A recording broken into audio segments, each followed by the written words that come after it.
Jesse, you asked me if I was in the meth business or the money business. Neither. I'm in the empire business.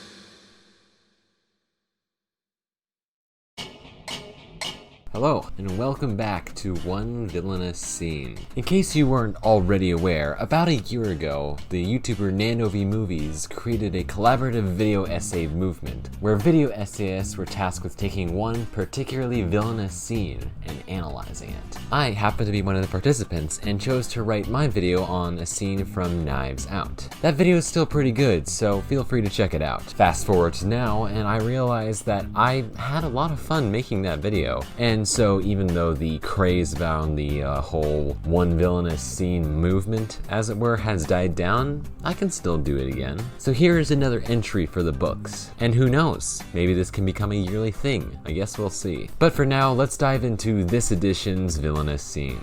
Breaking Bad is often cited as one of the best TV shows ever written, and it's not hard to see why. It's a very tightly written and meticulously crafted story, one that was perfectly suited for the binge culture of the early 2000s, which was somewhat awkward since it came out before then, but you know. Even now, almost 10 years after the final episode was released, the show has maintained its grip on popular culture, which can be seen with its massively successful spin-off show Better Call Saul, the recently unveiled statue of the show's main characters in Albuquerque, New Mexico, and even its continuing prevalence in modern meme culture. It is also host to one of the most interesting anti-heroes in all of pop culture, Walter White. The word anti-hero is in quotations, of course, because by the end of the series, Walt is a ruthless drug lord who will do whatever he can to get his way, no matter who's hurt. And the only reason he's not the worst person in the show is because he's fighting a gang of murderous neo-Nazis, so the bar is very low underground. But the genius of that characterization is that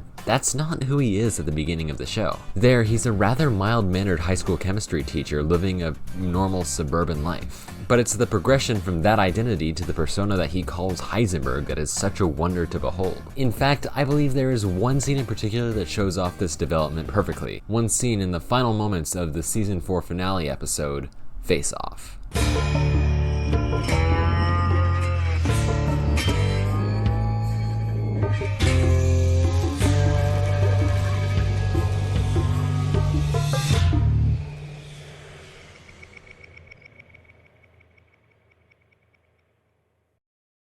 Before we get there though, some context. Walter White was diagnosed with terminal lung cancer, and worrying that he doesn't have enough money to support his family after he's done, he puts his chemistry expertise to use to create and sell methamphetamine. To help him do this, he ropes in one of his former students, Jesse Pinkman, because Jesse has some ties to the meth landscape, as it were. Together, they are able to create Blue, a type of meth that is very potent and thus very addictive and very profitable. After a few seasons of the two working together independently, oxymoron for the win, they form a very close bond with each other to the point where Walt will do anything to keep Jesse at his side. They eventually come into contact with Gustavo Fring, the owner of a fast food chain known as Los Polos Hermanos, and as fate would have it, the largest meth enterprise in the southwestern United States. Walt and Jesse find themselves working for Gus, a venture which is very consistent and very profitable. However, things start to get messy once Jesse becomes romantically involved with a woman named Andrea. Andrea and Jesse meet in rehab, and very quickly Jesse discovers that Andrea's younger brother, Tomas, just 11 years old, was roped into dealing meth by some men working for Gus, having even been forced to kill for them.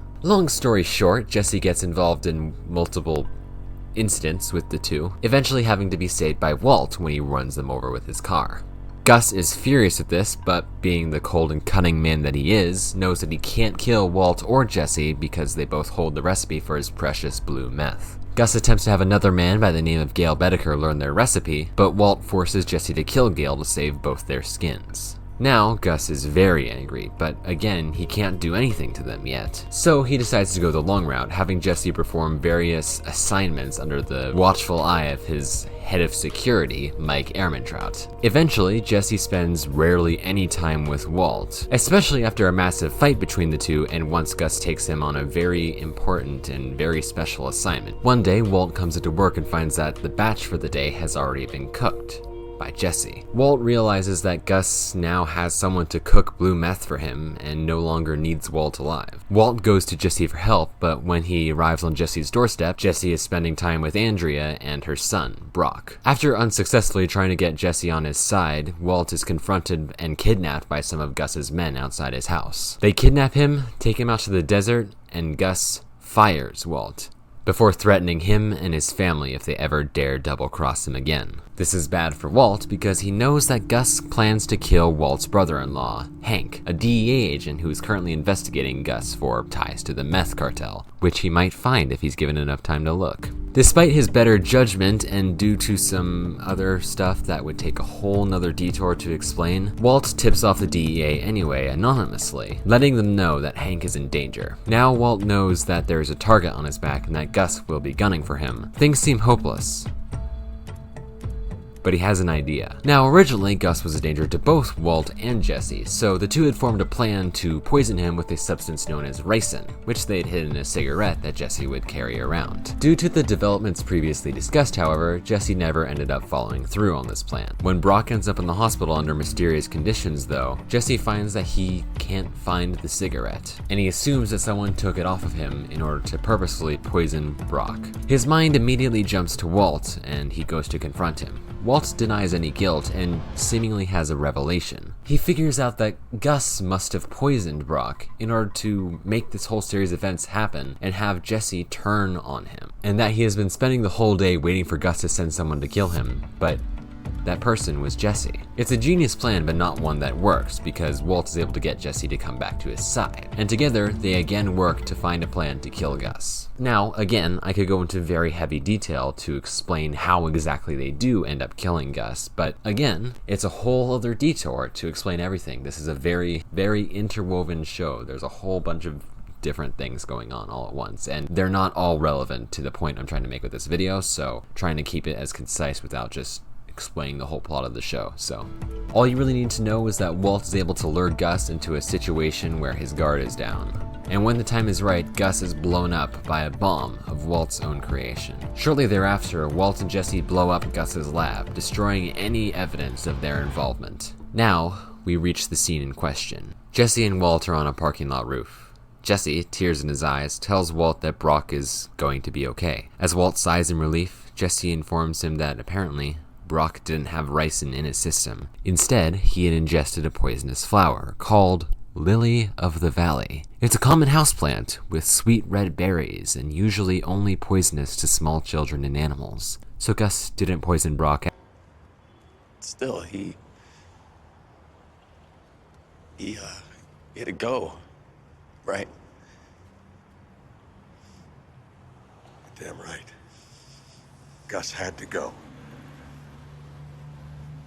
Jesse decides to go back to stay with Andrea and Brock in the hospital, but not before shaking his hands with Walter, securing their friendship. After Jesse leaves, Walt has a moment to himself, contemplating everything that's happened. He decides to call his wife, Szklar. At this point in the story, Szklar is aware of Walt's involvement in the meth trade, but she doesn't know the full extent or how Gus plays into it. When she receives the call, she, Hank, and the rest of Walt's family are all watching a news report about Gus's death. He asks if she's okay, and she retaliates, flipping the question back on him. I'm doing quite well. I'm good. Relieved, Szklar fills him in on what the news report tells her. Do you know about this? Walt? I need you It's to... over. We're safe. Might have heard some kind of rumbling sound, and another reported a quote ringing in the moments just prior.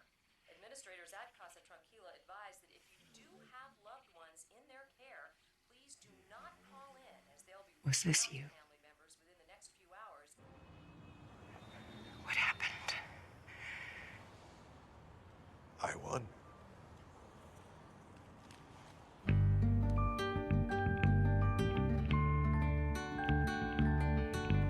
With that, Walt returns to his car, only pausing for a moment to relish his victory, staring at Gus's own abandoned car. The final shot of this episode is a long one of Walt's backyard, a picturesque suburban yard with a pool, a grill, and lawn chairs.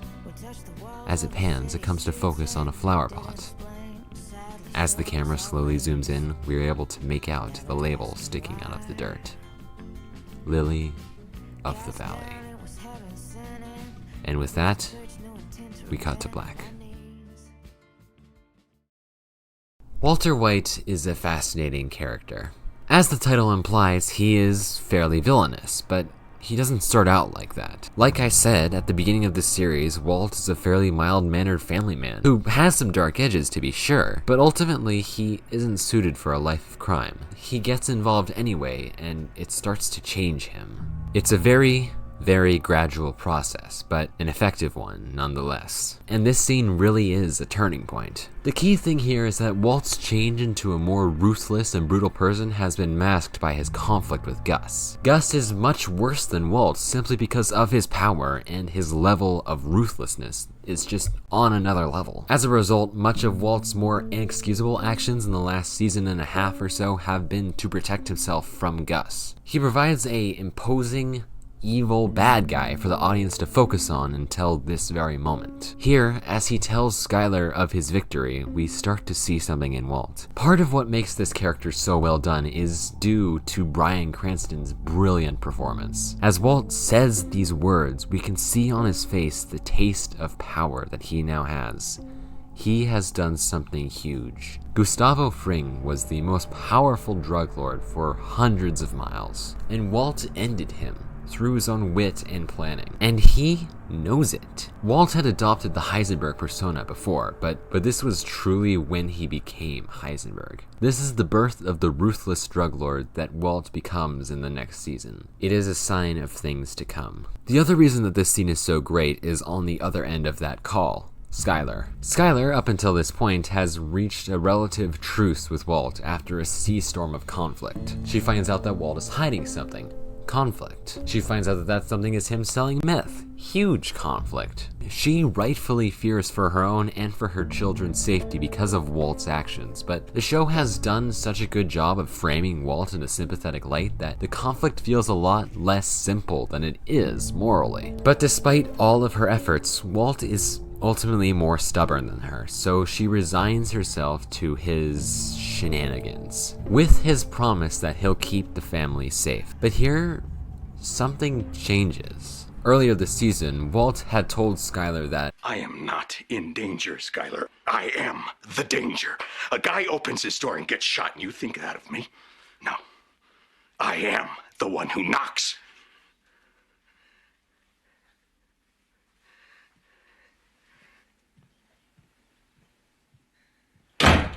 and now, through Anna Gunn's, again, brilliant performance, we can see Szklarek truly realize that, yes, Walter White is the danger. He is now the most dangerous character in the show's universe, and that is truly chilling.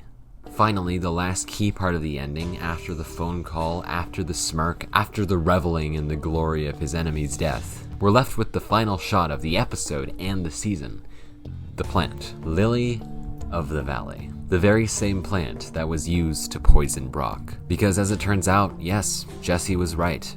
Walt did poison him. Walt poisoned Brock, a child, in order to get Jesse to join him again. Sure, he didn't kill him, and he didn't intend to, but he was willing to risk the death of an 8-year-old just to manipulate his old partner into working with him again, and to save his own skin. This honestly is one of the worst things that Walter does in the show. It's a testament to how far he's fallen, a testament to what this business has done to him, and what he's allowed himself to become. The ending of season 4 is mask off. It's revealing the monster. It's showing what Walter White has become. It's a warning bell for the inevitable havoc that is soon to come.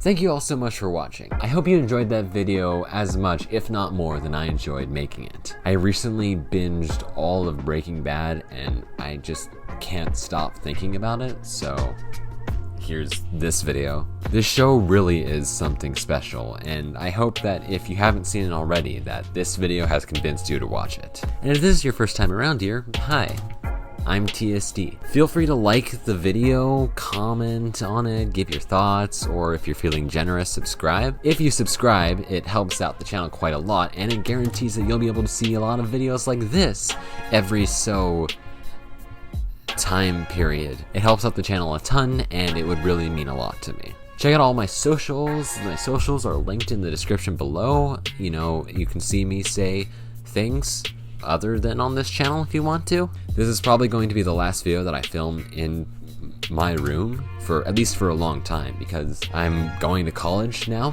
which is really scary. And that's all of it, I think. So I hope that you are having an excellent day, and if not, that your day gets better. And I guess I'll see you in the next video. Bye.